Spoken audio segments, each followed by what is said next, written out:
ओम सद्गुरुवे नमः। बंधुओं,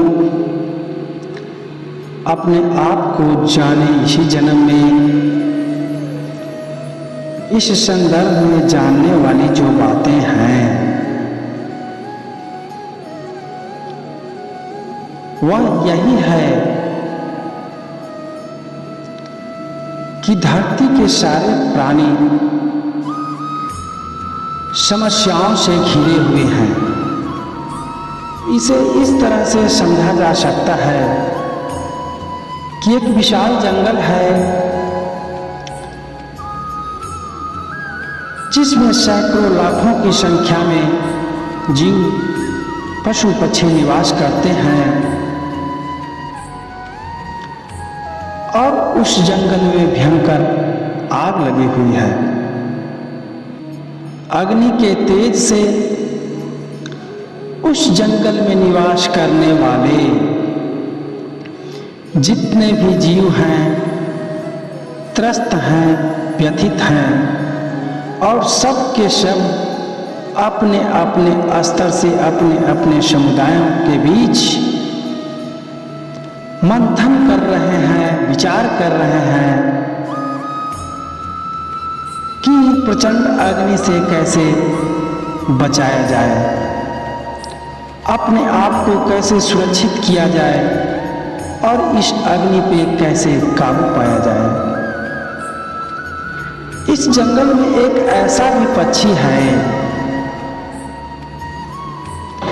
जो अपने पूरी शक्ति के साथ, अपने पूरी ताकत और समर्पण के साथ समुद्र की तरफ बढ़ता है, चोंच में पानी भरता है, पंखों पे रेत लिपटता है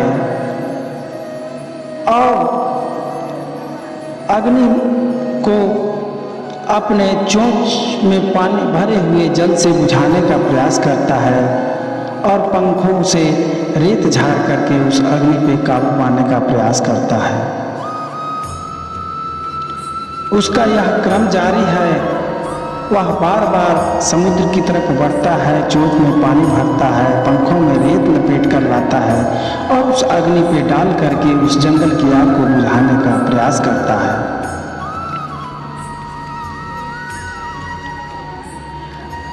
जंगल में निवास करने वाले बाकी के जितने भी जीव हैं सब के सब विचार मंथन में लगे हुए हैं और मुख्य दर्शक बने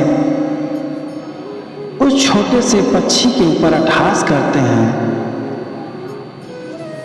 कहते हैं, अरे ओ मूर्ख पक्षी, तुम्हें इतना भी पता नहीं कि तुम्हारे इतनी सी जोत जल से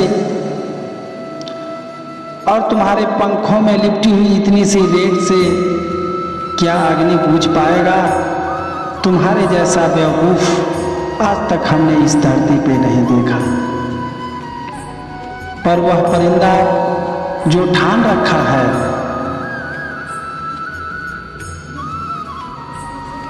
कि मैं अग्नि को बुझा करके रहूंगा, वह अपने लक्ष्य की ओर बढ़ता ही जाता है और इस तरह से सुबह से अग्नि को बुझाते बुझाते शाम हो जाती है, अग्नि नहीं बुझता है और शाम होने के बाद जब वह पक्षी थक जाता है तो उसी समुदायों के बीच जाकर के बैठ जाता है। बाकी के जितने भी पंछी थे, जीव थे, उन लोगों ने समझाया कि तुम बेवकूफ हो, तुमसे बड़े बड़े दिग्गज, तुमसे बड़े बड़े विद्वान पंछी, तुमसे बाहुबली और भी कितने न जाने इस जंगल में निवास करते हैं, पर किसी ने हिम्मत नहीं किया कि उस प्रज्वलित अग्नि को बुझाएं और तुम इस कार्य को अंजाम दे रहे हो। यह तुम्हारी बेवकूफ़ी नहीं तो और क्या है? वह परिंदा मुस्कुराते हुए कहा, मेरे जंगल के बहादुर शुभचिंतकों, भाइयों एवं बहनों, दोस्तों, मुझे पता है कि मैं इस प्रज्वलित अग्नि को बुझा नहीं सकता, हमारे अंदर इतनी शक्ति नहीं है। फिर भी मैं ऐसा कर रहा हूं सिर्फ इसलिए कि कल जब इतिहास लिखा जाएगा तो हमारे आने वाले नौनिहाल हमारे सत्कर्मों की गुणगान करेंगे। जब इतिहास बनेगा तो मेरा नाम इतिहास के पहले पन्नों पे स्वर्णाक्षरों में लिखा होगा कि अग्नि बुझाने वालों में कौन था और तमाशा देखने वालों में कौन था। तो बंधुओं, यह जो एक छोटा सा दृष्टांत आया हमारे जीवन से बहुत गहरा संबंध रखता है। इस संसार रूपी अग्नि में विश्व के सारे लोग झुलस रहे हैं। यहाँ इतने तरह के समस्याएं उत्पन्न हो गई है और उन समस्याओं पर अगर विचार करें तो हमारे द्वारा ही रचित और बनाए गए समस्याएं हैं, पर अज्ञानता के कारण, नैतिकता के पतन के कारण हम इन बातों को नहीं समझ पाते हैं। यह संसार में लोभ की अग्नि धधक रही है, तृष्णा की अग्नि प्रज्वलित है और इस लोभ तृष्णा मोह माया के अग्नि के बीच विश्व के सारे मानव त्रस्त हैं, व्यथित हैं। इसीलिए हमारे देश के दार्शनिकों ने कहा है,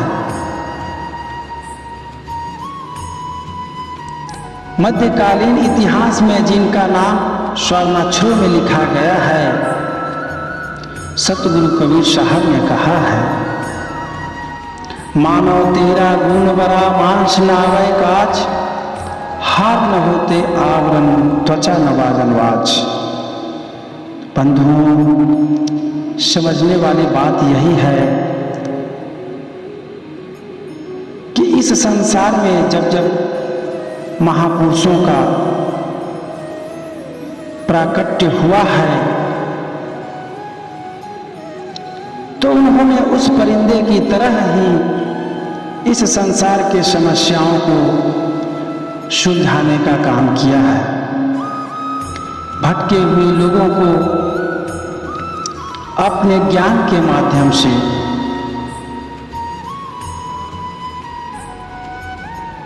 ऋषि महर्षियों के दिखलाए गए मार्गदर्शन के माध्यम से लोगों को जगाने का काम किया है, बताने का काम किया है। इसलिए वर्तमान समय में यह जरूरी हो गया है कि जिस तरह के आडंबर से मनुष्य त्रस्त है, उन आडंबरों से बाहर निकलना बहुत जरूरी है। कभी जाति के नाम पर तो कभी धर्म के नाम पर, कभी पार्टी पॉलिटिक्स के नाम पर तो कभी निजी स्वार्थ के कारण जो मनुष्य से गलतियां हो रही है, उसी का परिणाम है कि आज इतने संपन्न होने के बावजूद भी लोग दुखी हैं। वैज्ञानिकों का इतना बड़ा बड़ा खोज, इतनी बड़ी बड़ी निर्माण, हर बीमारियों के दवाइयां का निर्माण हो जाने के बावजूद भी समस्याओं में कमी नहीं हुई है। इसका यही कारण है कि आज के लोग बहिर्मुखी हो गए हैं। बाहरी चीजों को देखकर ही सब कुछ सत्य समझने लगते हैं और अंदर में झांकने की जरूरत ही नहीं समझते। इसलिए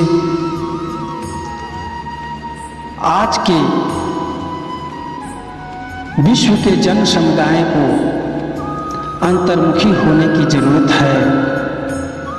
हमारे दार्शनिकों, ऋषि महर्षियों को, भारतीय दार्शनिकों के ज्ञान को प्रचार प्रसार करने की और समझने की जरूरत है। बंधुओं, जिस समय हम अंतर्मुखी होते हैं, सच कहता हूं, आपका दृष्टि ही बदल जाता है। तो समझने वाली बात यही है कि जिस चीज को हम सत्य समझ रहे हैं, जिन वस्तुओं में हम सुख तलाश रहे हैं, पर वास्तविकता यह है कि वह सुख, वह सत्य हमारी समझ से बाहर का चीज है, क्योंकि हम उन्हें बाहरी आंखों से देख रहे हैं, अंतर्दृष्टि से नहीं देखते। जिस समय अंतर्दृष्टि से उन चीजों का मूल्यांकन और अवलोकन करेंगे, उस समय से आपके जीवन में उत्थान, शांति का आवागमन आरंभ हो जाएगा। यह जो जीवन है, मनुष्य का जो जीवन है, इसे समझने का प्रयास करें, क्योंकि इसकी कोई गारंटी नहीं कि दोबारा यह जीवन मिलेगा या नहीं। तो समझने वाली बात यही है कि अपने इसी जीवन में अपने इस जन्म की अहमियत को समझें, मानवता को समझें, नैतिकता को समझें, त्याग को समझें, क्योंकि जो सुख समर्पण में है, त्याग में है,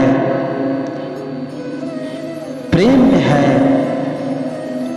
वह सुख स्वार्थ में नहीं है, नफरत में नहीं है, बेईमानी में नहीं है। आप लोगों ने हमारी बातों को सुनने का जो कार्य किया है, बहुत बहुत धन्यवाद, आभार।